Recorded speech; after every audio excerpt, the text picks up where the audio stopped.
Louise Byrne is with me, though, in the meantime, political correspondent with the Irish Mirror. Louise, is there white smoke billowing over Leinster House? There appears to be white smoke billowing over Leinster House. We have been waiting. It's been a kind of a long couple of weeks. A lot of rumours, a lot of suggestions, but it appears that we may have some agreement and some form for the next government. Now, from what I understand, talks with the Regional Independents, that's the group being led by Michael Lowry, have completed. It's understood that they are satisfied that their policy documents that they had put forward has reflected in the programme for government, which we will hopefully see tomorrow. But it's also understood that they are not getting a senior cabinet ministry as it had been suggested that they were looking for. However, there were suggestions that they might get a super junior ministry. That, of course, is a junior minister who sits at cabinet but doesn't have a vote, doesn't have responsibility for a full department. However, in the last half an hour, sources telling me that they're actually getting 2 super junior positions. And it's understood that they are likely to go to Noel Grealish and to Sean Canney. And in addition to that, they also appear to be getting 2 junior minister positions. And I understand that they're likely to go to Marian Harkin and to Kevin Boxer Moran. So it seems that we're pretty much done. The Healy Rays, I understand, we had a meeting with the negotiating teams and with the Taoiseach and Tánaiste's teams earlier today. They are going back into them this evening, I understand. However, sources suggesting that they've been told that they're not getting the super junior ministry that they had been looking for. So it's really now a question of, do they get a junior ministry? Will they go into government at all? But the regionals, Fianna Fáil and Fine Gael, are presenting the programme to government, to their TDs at 2 p.m. tomorrow. So it seems like we finally have a government. Do we know what kind of the sticking points might have been in terms of those negotiations? If any kind of details or whispers emerged on that front? It's been remarkably quiet, to be perfectly honest. And I ran into a senior negotiator on my way to work in Leinster House this morning, and they were kind of like, "Oh, it's been great. There's been no leaks from the negotiation talks, hasn't there?" And I was like, "Yeah, it's brilliant. Well done, you guys." But no, it's all been relatively quiet. Now, there were a few sticking points, and any of the real sticky points were being referred upwards to the Taoiseach, Simon Harris, and the Tánaiste, Micheál Martin. I understand that yesterday evening there was discussions about business. Of course, there were discussions about the VAT rate. Fine Gael had suggested in its election manifesto that it wanted to create a new VAT rate for businesses. I understand that there was a bit of discussion about that.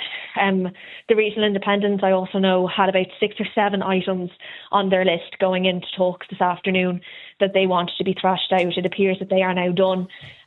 We are very in the dark, it has to be said, which is very unusual.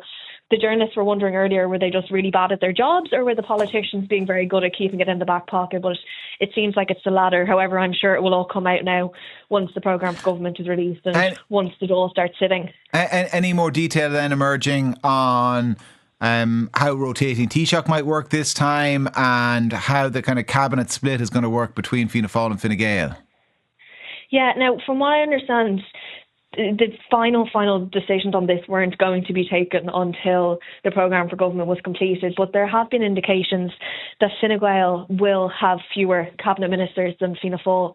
Micheál Martin, pretty soon after the election, came out and he said, listen, Fianna Fáil won 10 more seats than Fine Gael did, and that had to be reflected in the formation of a government. So it's understood that Fianna Fáil are likely to have 8 ministers, Fine Gael are likely to have 7, and in some ways that's just quite fortunate that there's 15 ministers, and that's the way it fell, given that they weren't giving a senior ministry away to the Regional Independents. It's also expected that Micheál Martin may be Taoiseach for longer than Simon Harris will be. Indications perhaps that the government will commit to 5 budgets in the programme for government and an election in November 29. Some suggestions that Micheál Martin could remain on as Taoiseach until September 2027. I'm trying to figure out what year we're currently in. But yeah, it seems like Micheál Martin will be there for a couple of more months than Simon Harris will be. And again, I think that's reflective of what the Tánaiste said when the election results were coming out. And this deal with the regional group, I mean, is that a deal for the lifetime of the government in terms of those junior ministries? So where I'm getting at there is, so there were 8 TDs originally in this group. Now, Verona Murphy gone because she's now Ceann Comhairle. And of those remaining, Sean Canney, Marian Harkin, Noel Grealish and Boxer Moran all sound like they have a job, which leaves Barry Hennigan, Gillian Toole and Micheál Lowry. I mean, is there any possibility that, you know, one gets swapped for another? Is that up to them, or does that kind of necessitate the reopening of negotiations? I think we have yet to hear the finer details of that. Now, from what I understand, Micheál Lowry has said that he has no interest in any kind of position, which is interesting in and of itself, given that he was kind of the spokesperson for this group. He was leading the negotiations for the last couple of weeks. So he has very much said, I don't want a job, from what I've understood. You're right, it does leave 2 TDs without a job now. Barry Hennigan and Gillian Toole are both first-time TDs. Perhaps they're going to bed in. We don't really know the finer details of this arrangement. We know that there probably will be a reshuffle halfway through the government's term if Fianna Fáil and Fine Gael are swapping the Taoiseach's office. It could happen then, it could not. They're their jobs, from what I understand, and it's the regional independents, you know, position that they can nominate who they want. So it appears that is who they're going to nominate for now. But who knows what might happen? 5 years is a long time. It is, absolutely. Listen, Louise, thanks a million for talking us through that, despite the fact details still emerging for you and everybody else. One listener says, why does Micheál Lowry hold such sway over the formation of government? He's one representative of one county and it's undemocratic to give the likes of him this power, in my opinion. So says that listener. I guess he was just the spokesperson for that particular group who found themselves kingmakers, as it were. Though there are people with misgivings about Micheál Lowry's involvement in government negotiations and in the support of government, and it's on foot of the Moriarty Tribunal findings.